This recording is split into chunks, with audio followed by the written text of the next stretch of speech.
right. Hello, everyone. I think we'll go ahead and get started. Hello, everyone. My name is Kayla Myers, and I'm a programmer here with Indie Memphis. And I'm super excited for us to have Grace Barber-Plentie here with us this afternoon to talk about Black British film and the BFI's Who We Are takeover. Grace, if you want to go ahead and click on hello. Hi. And so a little bit of background about Grace. Grace is a freelance film writer and film programmer who worked as the content editor for the British Film Institute's Who We Are takeover the past week, a takeover focused on Black British film. And so I'm really excited to get to have her here. We're going to have hopefully a really great conversation about Who We Are, which was programmed by We Are Parable. And so Grace, to kind of start off, can you talk a little bit about like who we are and the what the focus of it was, kind of what the purpose of it was? Yeah, so essentially, the program kind of started as a desire from BFI from a programming point of view to either address Black Lives Matter and obviously the kind of resurgence of sort of issues and conversations about race and diversity and Black people in cinema. And they kind of decided that it was a good idea to look to We Are Parable, who, sorry, as an organisation we've worked with quite a few times, usually working on events at BFI South Bank, which is our main venue in London. They usually do like whole venue takeovers and do like really big interactive events. So like they set up an Afrofuturist market for Black Panther a couple of years back and things like that, and they're really regular collaborators. So they were kind of given the brief that whatever they wanted to do, they could do in a virtual space. Whatever they got, say they wanted to do something, you know, that was really angry and focused on protest. Say they wanted to do something that was more sort of reflective. So when they came back to us with a pitch, their focus was entirely on Black British cinema and kind of tracing that lineage and that history of Black British people kind of in all aspects of film and television. So from people like Horace Ove, who directed the first feature-length Black British film, to people like Ratman, who directed the film Blue Story, which I think is out or coming out shortly in the US at the moment, but was a really big story in the UK last year. There was a lot of controversy around the film, and it also ended up being an absolute box office success and made a whole lot of money.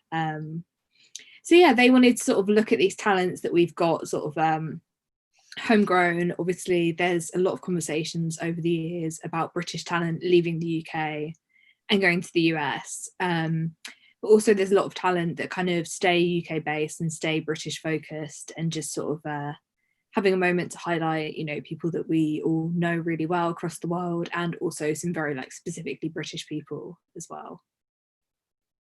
That's so cool. I guess what was something that I know that you got to like write a thread focused on Dear White People through the BFI's account, which was really excellent. If you all haven't seen that, I would go check that out. But I'm curious, what did you get to do kind of as content editor and sort of shaping how Who We Are was going to be presented to the world, and hopefully it's something that can continue after this like week-long takeover. So firstly, I'm trash. I should not have been allowed to do that to White People thread. I think they made a mistake with that one. I don't think anyone anticipated that I was just going to tweet RIP old dirty bastard, but I loved it, so thank you. I'm glad I did it. Yeah, I got that in there. I got the Glee memes in there. So I was having a good time, even if no one else was. But it was really exciting. So I work in marketing normally for the BFI. So I work quite closely with social media and across all of our digital channels. So I'm quite familiar with like the standard BFI tone of voice that we usually have on social media. So what was quite exciting was having the opportunity to just say, what's something new that we can do? Do we want to use this standard tone of voice across the week, or do we want to try and be more casual? Does this tone of voice work if we're talking about these films? And just kind of trying to mix that up, and kind of combining the content, which was a lot of looking back sort of through our archives, because as I had said before, like, there is a really rich history of Black British cinema. It just sometimes takes a bit of digging. And actually we have, in terms of BFI, like going back through the archives of things like Sight and Sound, like these films are extremely well documented. It's just sadly it's either quite hard to watch them or they kind of get a bit forgotten about. So just really revisiting all these things, and then just trying to focus the week, sort of how did I get as much like Black British film goodness into just 1 week. So one thing I did, which was really fun, was sort of trying to structure the days thematically. So for example, the Wednesday of the week was focused on women directors, on the BFI Flair channels, which is our LGBTIQ plus film festival that runs every year. I focused a day just on Isaac Julian's Young Soul Rebels, and another day just on Campbell X's Stud Life. So I think it was just about giving a lot of the films like a really big moment, especially films that, you know, usually they might be part of like a list of like best Black British films, and then that might be kind of it, just really sort of teasing out like, why do people love these films so much, what makes them so special, and just giving them a moment to shine as well. And I think it really helped as well that the artwork we had for the takeover is just so gorgeous, and was turned around in like the tightest time ever, because this is probably the least time I've ever had to do such a like focused and large scale project. So I think everything that we managed to achieve in such a short time frame was amazing. But the artwork just really kind of brought everything together, and we were kind of able to play around with that in quite interesting ways as well. So that helped. Yeah, I think that's really interesting, thinking about like how difficult these things are to be seen, and especially when looking at like, I'm someone who lives in America and I'm trying to find stuff that's from outside of just our own like Black American experience. And so I think it's really cool that Who We Are got to happen, and seeing some of the stuff that's in the BFI player, like we're able to watch here. Like not as much, not everything, but I'm glad that we're kind of still able to have that connection to that experience. And so Who We Are kind of like spanned multiple decades. And I know that there was some, mostly film, but there was some like TV stuff kind of incorporated in there too. And some of the films that we recommended were things like Second Coming, which stars Idris Elba, who's someone who's really familiar, I think, to American audiences at this point.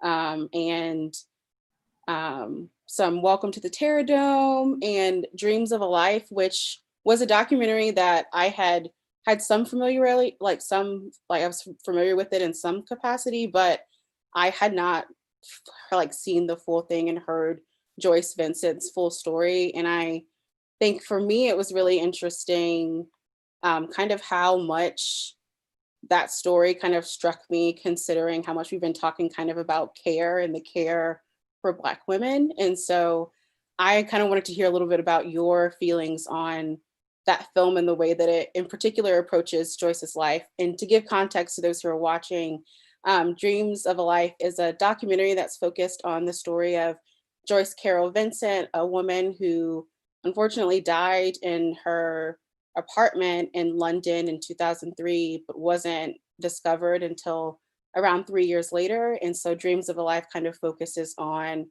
kind of constructing who she was as a person, who were the people who knew her, and kind of poking at some of those questions of what things happened to her that led to no one really finding her for that amount of time. So it's quite interesting. I'm trying to remember the exact dates of things, but I do remember the Joyce Carol Vincent story coming out at the time, and it was quite a big thing. But like you say, people didn't really know anything about her. It was just this extremely tragic story, and that was kind of it. And I think what Dreams of a Life does so well is to flesh that out. for better and for worse, you do find out some things about her, and it does definitely humanize her. I've completely just lost my train of thought now. I was just going to say, I actually watched that film for the first time and only time because it literally, I had to pause it about 5 times because it kept giving me panic attacks. Like, same. A deeply intense film, like it's extremely powerful. I actually watched it at university, and I think it was in a module about ethics, which was really interesting, sort of the ethics of documentary making, because I do think that it does throw up a lot of ethical questions. I mean, something that's obviously quite a big thing and maybe wasn't addressed in the takeover, because I think it's a whole other conversation, is the fact that it is a white filmmaker making a story about this Black woman's life. I think is really interesting. I think actually, I can't quite remember how many of the films in the takeover are made by non-Black directors, but I think that is, obviously it's another issue globally, but that does tend to happen quite a lot in British cinema, even with the Hood trilogy. I don't know if you're, I don't know how far these span. But I'm familiar with it. But the first one, I think, is directed by an Asian director, and then the second and third films are directed by Noel Clarke, who obviously stars in them and writes them. But even things like that, it's interesting how they are still categorized as like Black cinema.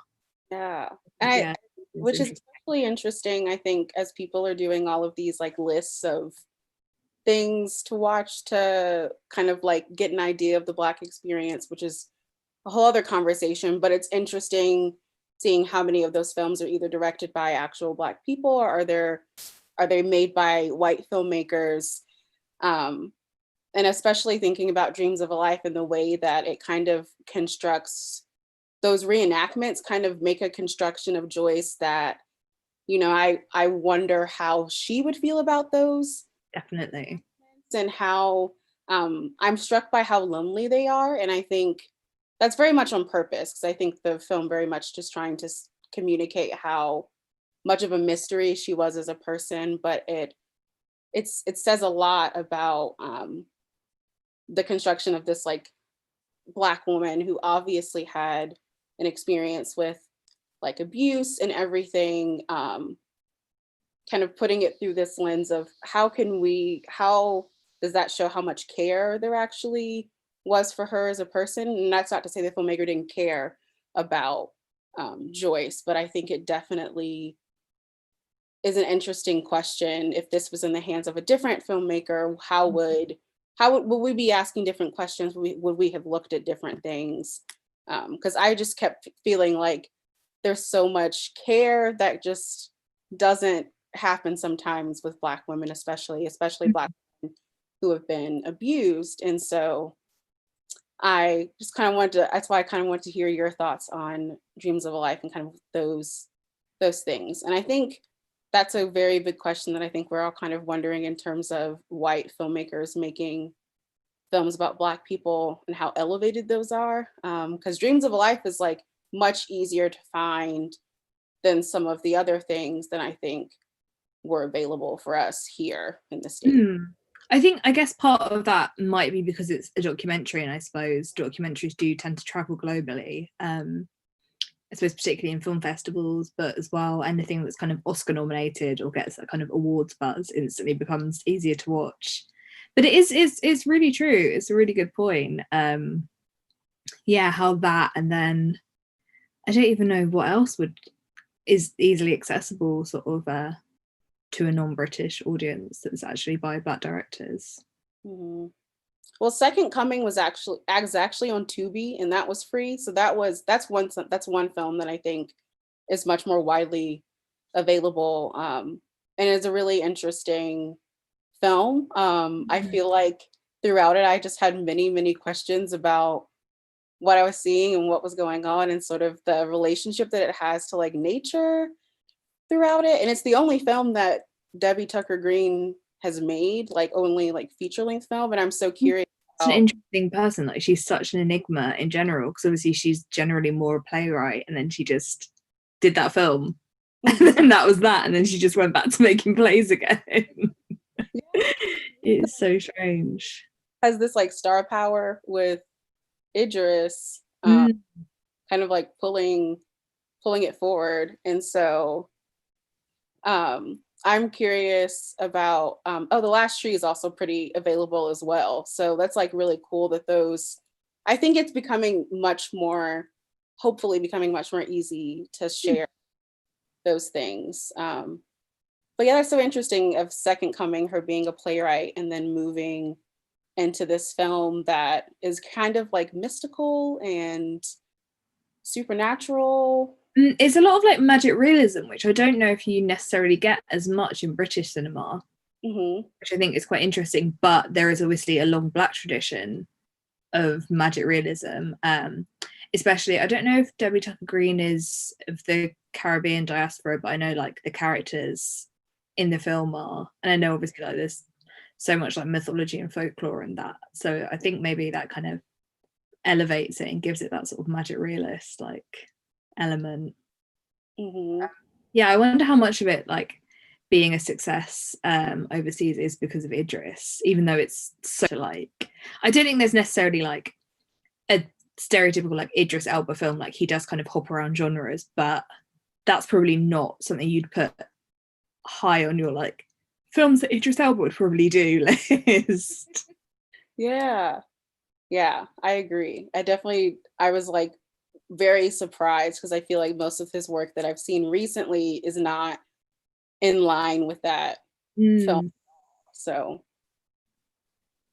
yeah, it's so interesting to see how they're all kind of, it's interesting to see the work that actors who are really popular in one country do in another. Especially, I feel like there's always this kind of exchange happening between the US and the UK. And you see like someone in one thing and you're like, oh, I saw that person on Netflix in this random British drama that I just stumbled upon, which I think is really interesting. And I guess that kind of segues into something that I'm curious about to hear from you. I think for me, discovering things outside of the American kind of experience and exploring more of the diaspora for me came from like YouTube and streaming services. And I feel like I'm still, as someone who's a programmer and is just a film person, am trying to expand sort of the experiences and like approaches to filmmaking of the diaspora that I have seen. And so I'm curious to you, like how has working on Who We Are and just kind of your own film watching sort of shifted and kind of straddled those experiences, like you being a Black woman from the UK and kind of having your own kind of film people that you watched growing up and then kind of expanding that. So I think again, it was when I was at university that I kind of started to realize that my focus, my interest was on sort of Black cinema period. But even then, I think there was kind of a focus and a draw towards the US, because obviously US cinema just generally is easier to watch, and even sort of independent US films and films by Black female directors, like Julie Dash and Kathleen Collins.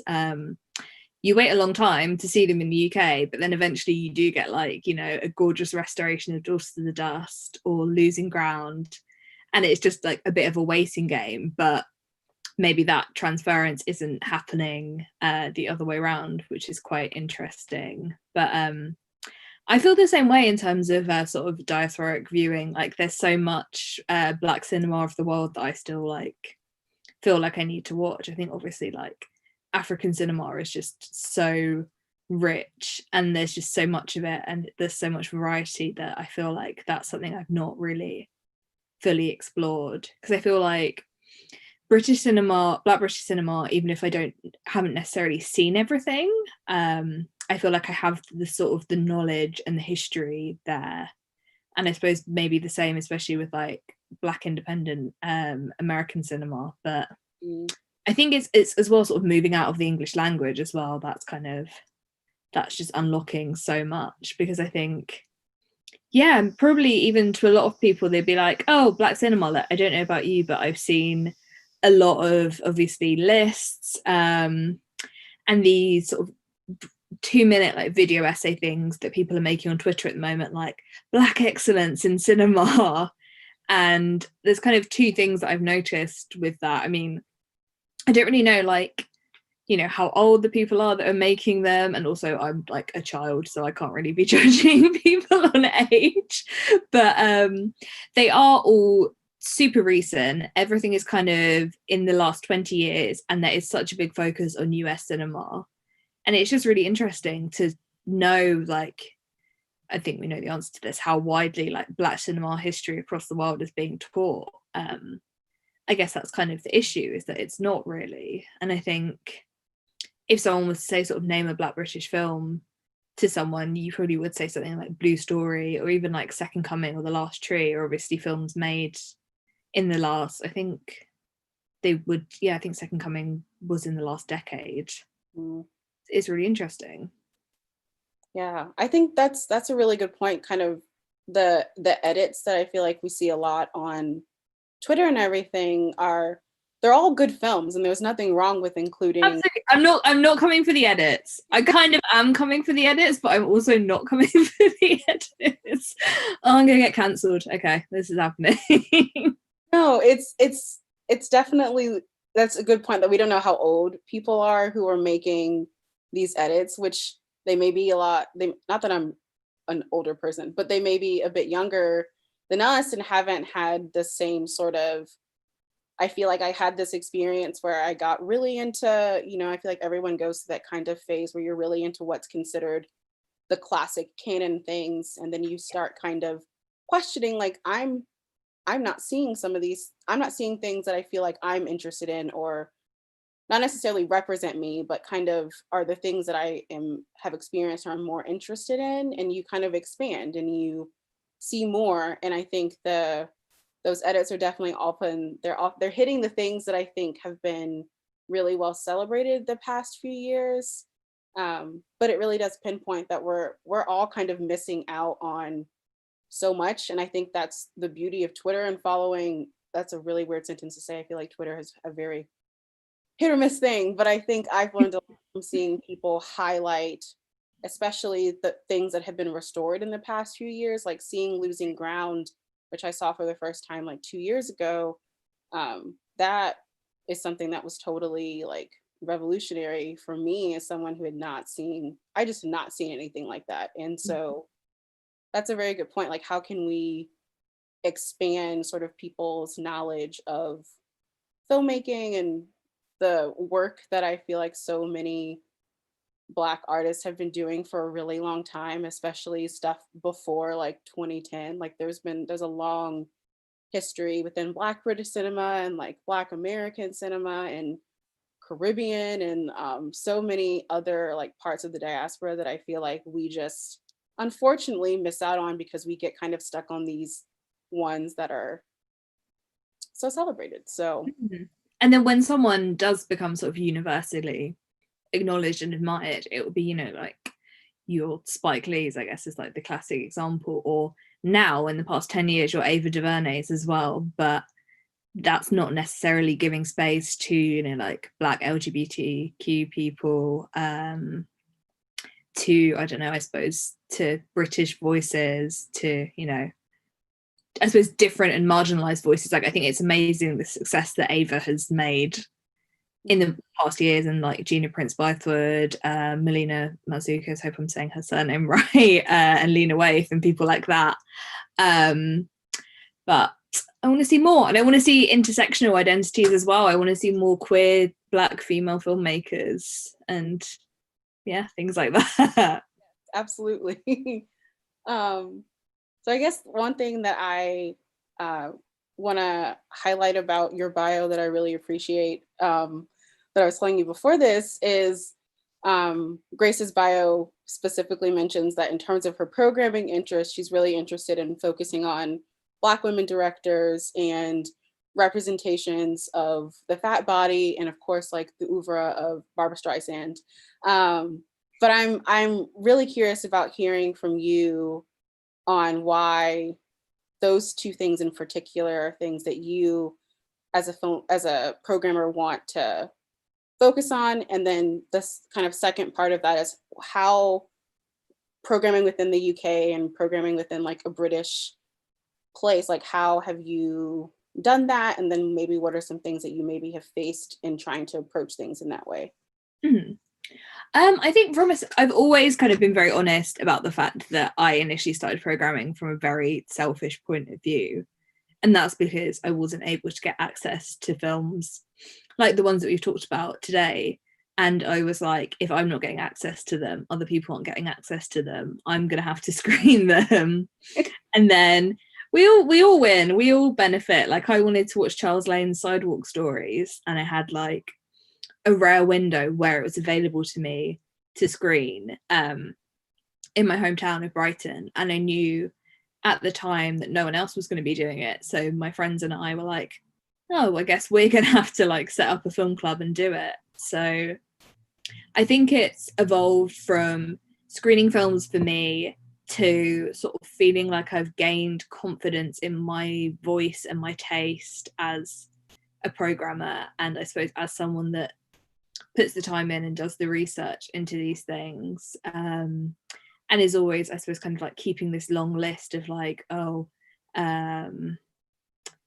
know, what have these filmmakers done? Is this available? Like, what are the chances of screening this? Which cinema would be good for this? And things like that. And I think in terms of those specific areas of research, and I think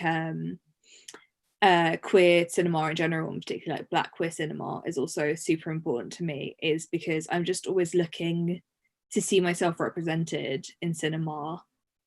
So particularly the way that I look and my body, I think there's this suggestion, which isn't entirely untrue, to be honest, that there aren't positive representations of fat women in cinema.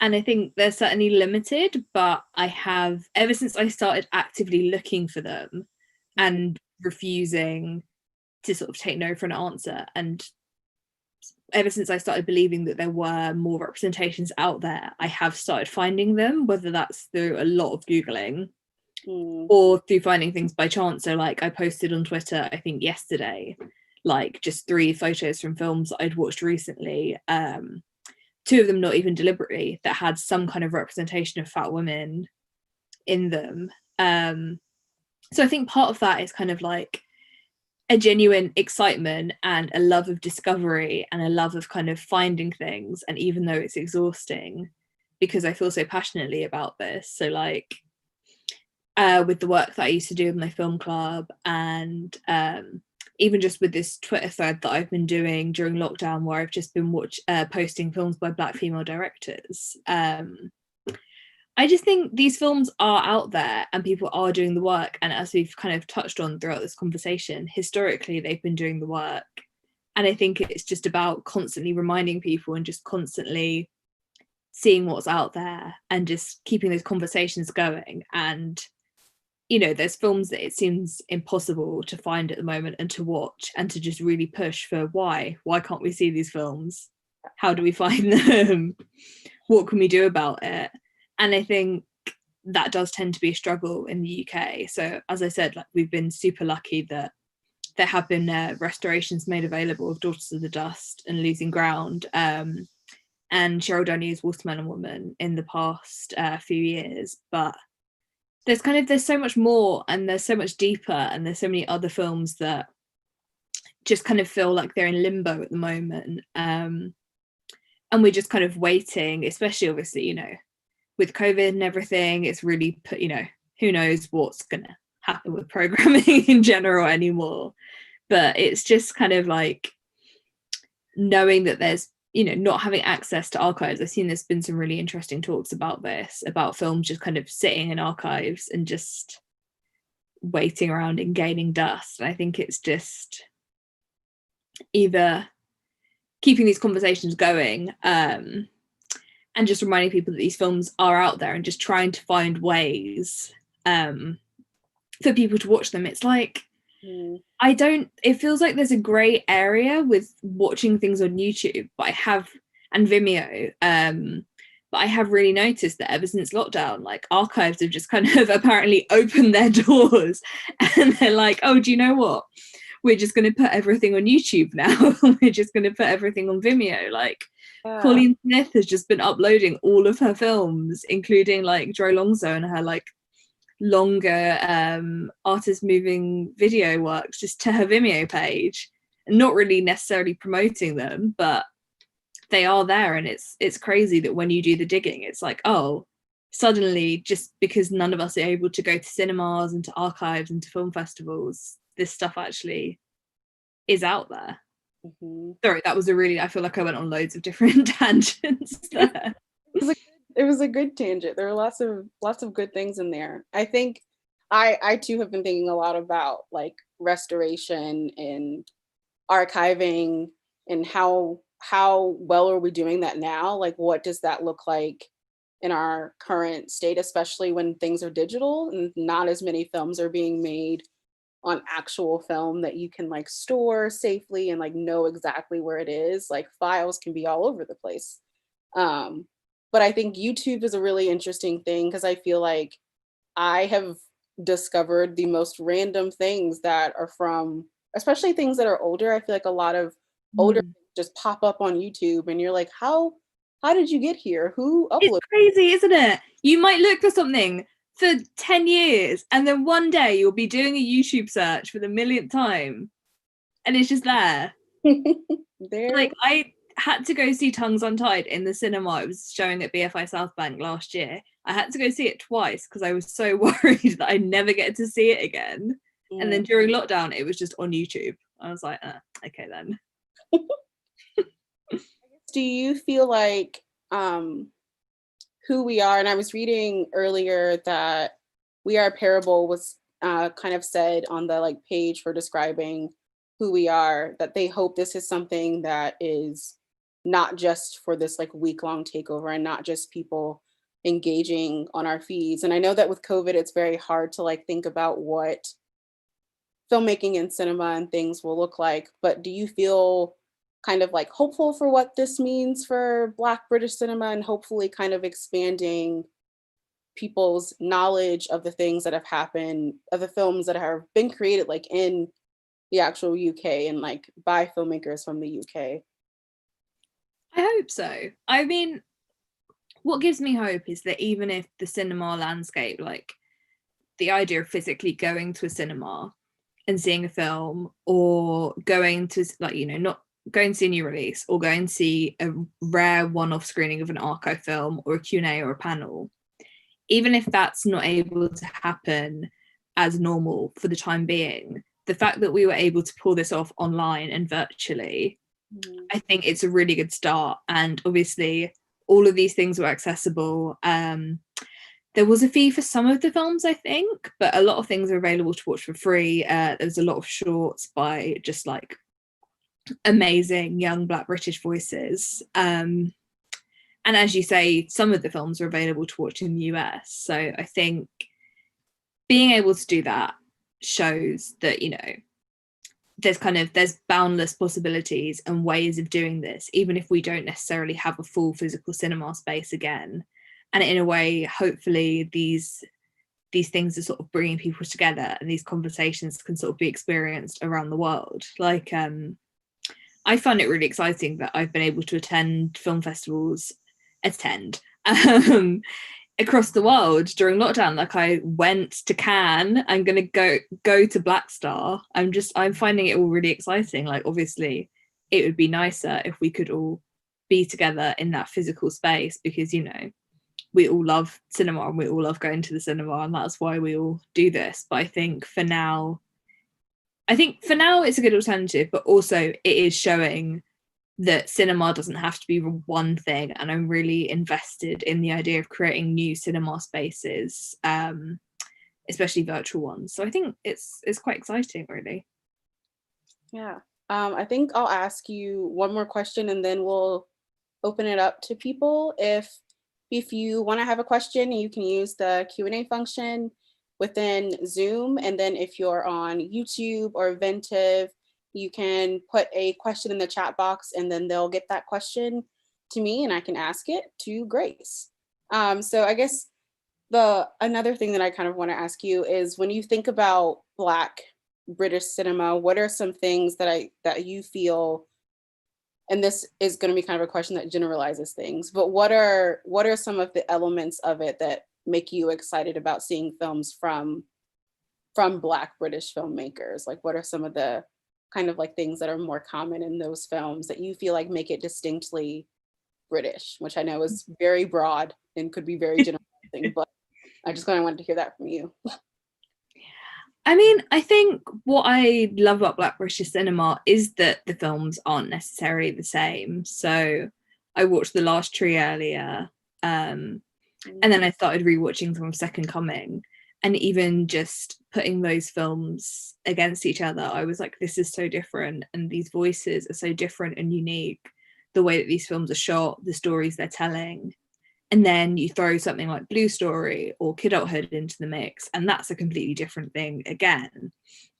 And you look back to older films like Pressure, and I think especially older Black British films are really interesting because they're dealing with kind of the lineage and the tale of the Windrush generation. So you see a lot more voices that are either first generation Caribbean and African filmmakers, or second generation, and kind of dealing with the legacy of Windrush, and even sort of in a way looking at the legacy of the British Empire. And I think that's really interesting. I think Black American filmmaking is very good at looking back at the history of Black people in America and criticizing American history in general. And I think British cinema still has kind of a way to go to do that. But if you look specifically at Black British cinema, especially something like John Aconfer's Handsworth songs, it is something that we've been doing, you know, whether that's in direct or kind of subtle ways throughout. And I think that's really interesting that we're able to use cinema to kind of show that the Black British experience is really unique, but also sort of critique that as well, and sort of critique Britain's involvement in these countries. I think it's really cool. Cool. Okay, so we have a few questions from people who are watching. So someone from YouTube wants you to talk a little bit about programming music videos within the context of Black cinema history. Okay, programming music videos is my favorite thing. My favorite thing ever. So just for a bit of context, my film club, Real Good Film Club, which ran from about 2013-14 to 2019, we sort of focused on a lot of the things that I've discussed tonight. So diversity in cinema, Black women directors, representation, but also kind of expanding the cinematic ideas and forms. So one thing that we loved doing was screening music videos in weird and unlikely places. So we regularly took over a cinema in Deptford in London called Deptford Cinema. And we also had the opportunity, and I still have to pinch myself sometimes that this happened, to screen music videos on the ceiling of one of the galleries in the V&A gallery, in London, as part of a takeover from Gaudem magazine. And I think music videos are really a really important part of Black filmmaking history. I mean, especially it's quite interesting if you look at the music video filmmakers that have gone on to make films like Hype Williams, where is the second feature? I need more Hype Williams feature films, honestly. Yeah, I think it's really interesting. But even if you do take someone like Hype Williams and just his music video work, the thing, you know, the imagery that he has created and the type of music video that he made and that visual statement, like that is now so ingrained in Black culture and in Black video culture. And if you look at kind of recent music videos and then compare them sort of, if you sort of see how they lead up to something like Lemonade, like music videos are informing film, and film is obviously informing music videos. Like my favorite subgenre of music videos is like music videos that are inspired by films, especially music videos that are inspired by musicals. It's just so good. Ja Rule's I can't remember which song it is, but the song where he does the Grease inspired video is just, yes, I can't remember what song that is right now either, but yes. is it Hypnotize? It might be Hypnotize. It is. If we're wrong, someone let us know, but I think it is. Out. But yeah, I think just in the same way that short films are an important part of Black filmmaking, I think music videos are the same as well. And I think Black artists have kind of been allowed a lot of control in there. If you think of someone like Mesmerize, thank you. We're close. If you look at someone like P. Diddy, who's so sort of ingrained in every area of his image and his production, you can tell, you know, sometimes in good ways, sometimes he'll be doing a 3-minute long dance break for no reason. But there's so much creative control that I think it's really interesting. Yeah. Okay, someone asked, do you have any tips or insights on how to start programming films or small scale screenings, film clubs, etc. for the first time when you're not affiliated with a big organization, and where to start?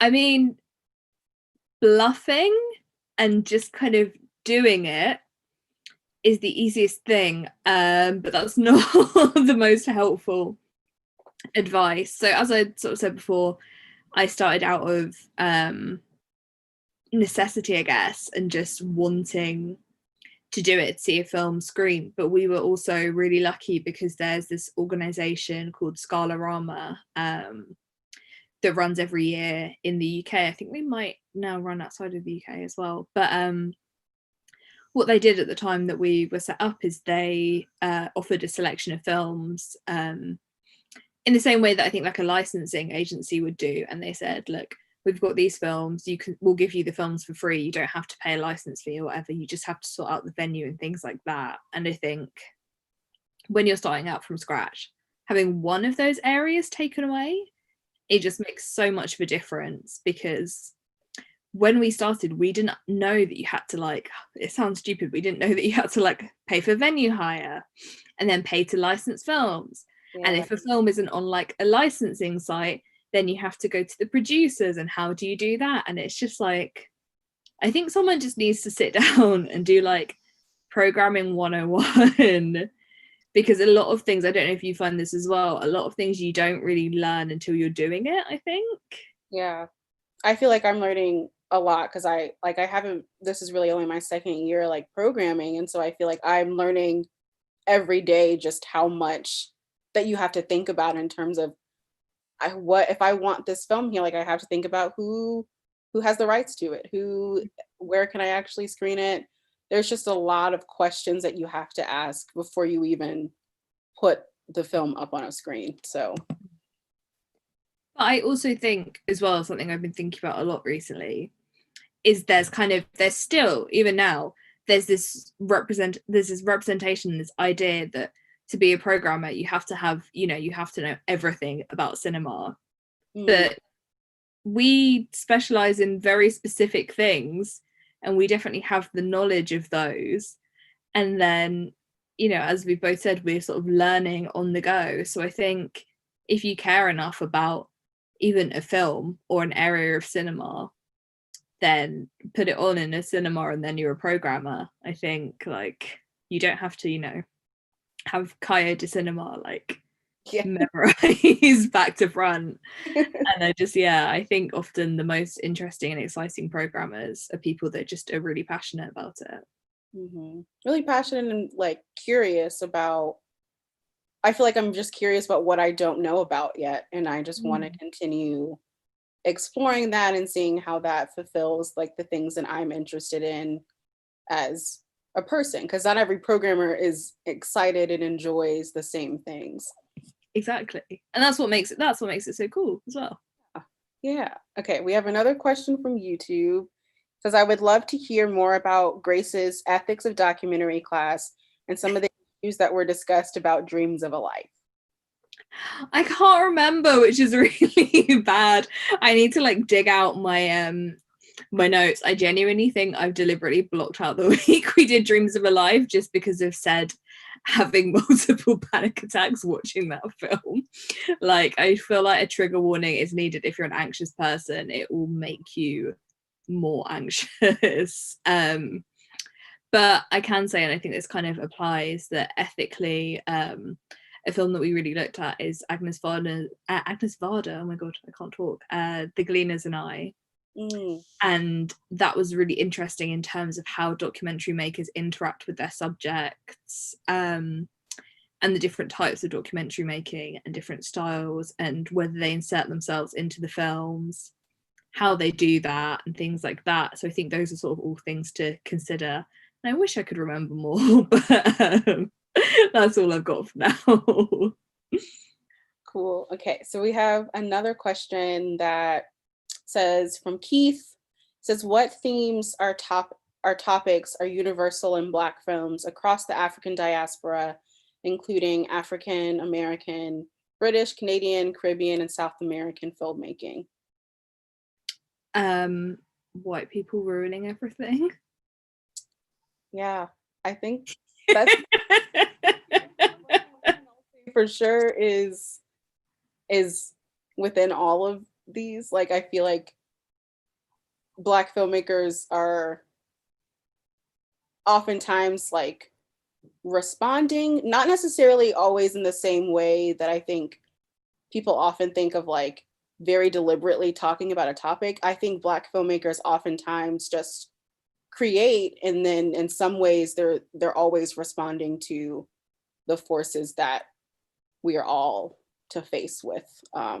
I think oftentimes people always think about like Black films being these like struggle films and things like that, and I just think a lot about like something like The Watermelon Woman, which is something that is so fun and so romantic and still focused on something like looking at like how Black women would have been treated in like classic Hollywood and like archiving and how that all works. But like, I think that's like probably the best way to sum up what themes are probably the same across the diaspora. Like, we're all responding to the ways in which we have experienced various kinds of sitting at various different oppressions. So, and that's going to be different for everybody because, yeah. And I guess genre as well, occasionally there does tend to be like, you know, you'll get coming of age stories in, you know, every area of the diaspora because everyone does come of age, essentially. It's like, you know, the classic phrase of something being universal. I think a Black coming of age film is universal to Black people across the world. Like Moonlight spoke to so many people. I think The Last Tree probably speaks to a lot of people. Girlhood speaks to a lot of people. So I think that's definitely maybe a shared theme and a shared genre of film as well. Yeah. And probably music. I think that's, yes. The music isn't exactly the same, but I think there are rhythms and things that are connective tissue between all of us. And so I think that's another thing that shows up a lot. And then I think earlier when Grace, you were talking kind of about like the mysticism and magical realism kind of originated more from like South American and like Latinx traditions. There's of course like people who are Afro Latinx who were just as part of those traditions as well. And so I think that's always kind of an element of as well. And I think about that a lot with like films that are set in the South, like Southern Gothic kind of works that make me think about where I grew up. So I think we have any other questions from the audience. Feel free to, we have a little bit more time, so feel free to ask questions either in the Q&A box or if you're on YouTube or Eventive in the chat box. So Grace and I can answer questions. Otherwise, I'll ask her one more question. If anyone else has a question. I think you talking about music videos is something that I think about a lot. I think those were the first films that, like, if I'm really thinking about the first films that stick in my mind, it's music videos, like watching, like I used to put on like MTV to like fall asleep and just let the late night music videos just play. And so I guess thinking about music videos, is there a particular kind of tradition in music videos that you find most interesting? I mean, I was exactly the same. I think for me, it's a very specific era of music video making. I would just like come home from school and I would just be glued to music video channels for hours at a time. If it was school holidays, I would just be sitting.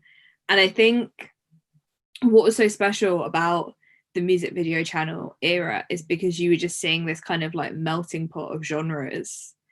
And it was just everything. You'd be seeing like a rock emo song, and then it would be like Crazy in Love, and then it'd be Jenny from the Block, and then it would be like, I don't even know. In the case of the UK, it would be a band like Busted or something like that. And I think you were just kind of seeing everything, and you couldn't kind of skip that. So you just had to have all this information kind of swimming around in your brain. And it was like, if you wanted to see a specific music video, you didn't know when it was going to show up. It was just a guessing game. It was just a waiting game. And I think now that we have YouTube, that's kind of been lost a little bit. But in the same way, if you realize that you really like a music video director, you can just really hone in and be like, oh, I really like, I don't know, director X, so I'm going to watch all of their music videos on YouTube.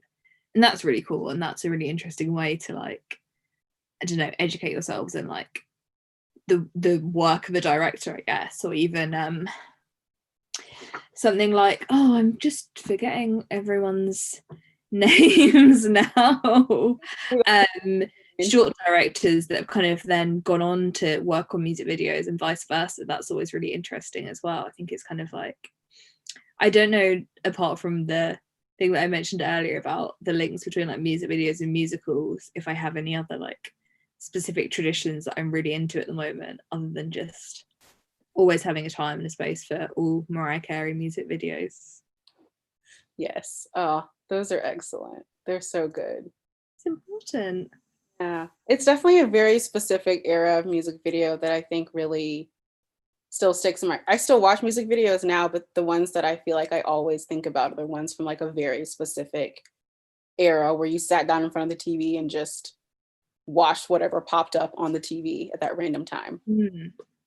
Also, it's like you were saying, it was a way of seeing Black filmmaking and Black creativity when maybe we didn't have the tools, like, you know, the internet as it is now, to kind of search out these things and, you know, look back in time. Is, you know, at least you were seeing these kind of people, these voices. I wrote this article like years and years ago. It's a little bit, you know, I was the only Black person when I was growing up. I didn't have any Black friends, which I've kind of, I'm over that narrative for myself. But one thing that I was like focusing on was seeing these representations of what I kind of felt to be like Black British girlhood in like music videos, and getting to sort of live that and experience that through watching them, even if I wasn't experiencing it in my real life. So I think it is a good form of representation, and it's kind of not one that we maybe take as seriously and analyze. And I think we should. I think it's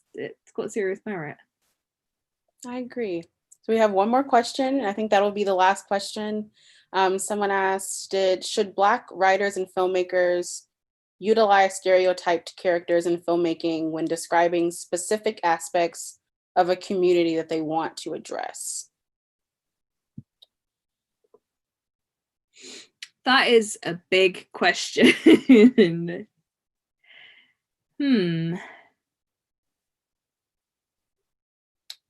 I mean,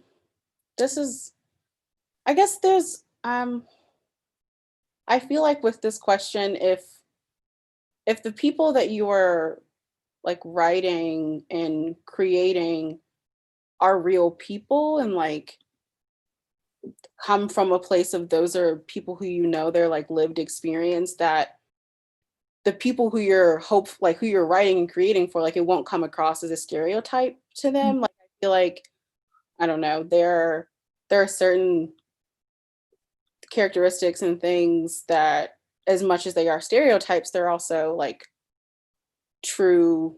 There's some amount of truth in some some stereotypes. But I think if you're writing or creating from a place where you're worried about people thinking of it as a stereotype, I don't think you really need to focus on that. Like, I think if it's focused on a truth and something that is real and not just like a caricature, I think that's the best way I can answer that question. I don't know if you have anything you want to say, Grace. Yeah, I really agree with that. I think a lot of the time the most stereotypical portrayals of Black people aren't necessarily from us. Mm-hmm. And I think you're absolutely right. You know, sometimes the people that we experience in our lives, if we, you know, sort of reflect on it, we might feel that they fall into stereotype. But if they are real people, then I think that's what's important. And if they feel real and fleshed out to you, that's the most important thing. And yeah, I suppose it's kind of unpicking what's a stereotype and what is real life. So for example, like in the UK, there's a lot of films made sort of dealing with like, well, and in the US as well, of course, like dealing with gangs and like it's particularly like Black British like young men getting involved in gang violence and like turf wars and stabbings and things like that. And people have a real issue with that. And that was what was wrapped up in the whole controversy of Blue Story last year.